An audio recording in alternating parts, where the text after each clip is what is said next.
So let's talk about the good and the not so good of late diagnosed autism spectrum disorder, being diagnosed after the age of 30. Let's get into it. Hey, what's poppin', y'all? I'm Elena Dunn, licensed professional counselor, and I'm here to talk to you about the good and the not so good of receiving a late diagnosis of autism spectrum disorder.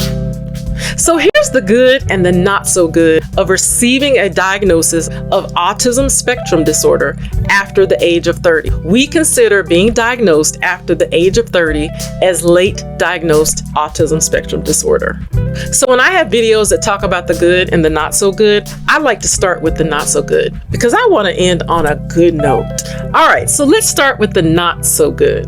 There are two things that I hear often with adults who have been late diagnosed with autism spectrum disorder. The first one is coming to terms with the past, a reckoning with the past. And what I mean by this is clients start to think about things that have happened to them in the past immediately after finding out that they are autistic. Some of the things that they think about are the fact that their parents had no idea that the challenges they were having had to do with them being autistic. They're able to cite specific examples of situations that happened that they now know were related to them being autistic. And we can't go back and change the past. We can only plan and look forward to the future. But sometimes clients say they are having a reckoning with the past, a recognizing of what has happened to them over the course of their childhood and their early adult life.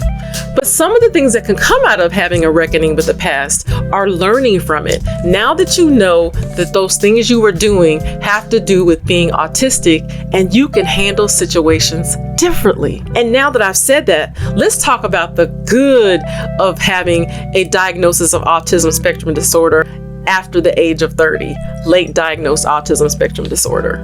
One of the best things about finding out that you are autistic after the age of 30 is that you can finally stop masking. You can finally be your truest self. And that is an amazing thing, to be able to realize that you haven't been being your truest self. And now you absolutely can. The other good part of receiving a diagnosis of autism spectrum disorder after the age of 30, late diagnosed autism spectrum disorder, is that you can start to talk about it. You can talk about the challenges you've had. There's just this beautiful thing about being able to look at those challenges and realize that it was because you are autistic. There's nothing wrong with you. There's never been anything wrong with you. There has always been something right with you. You are just different. You don't have a disability. You have a different ability.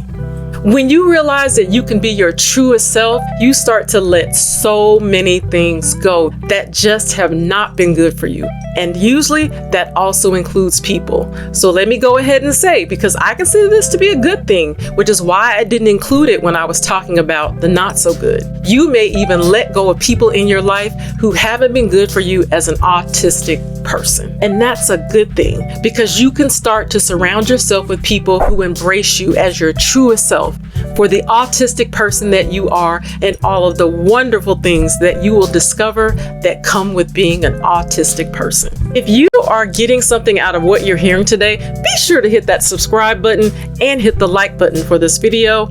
I would greatly appreciate it. Now let me say something that I believe is super good. It's powerful. When you receive that diagnosis of autism spectrum disorder, your entire life will change. Because when you start living your life as your truest self, man, it makes life wonderful.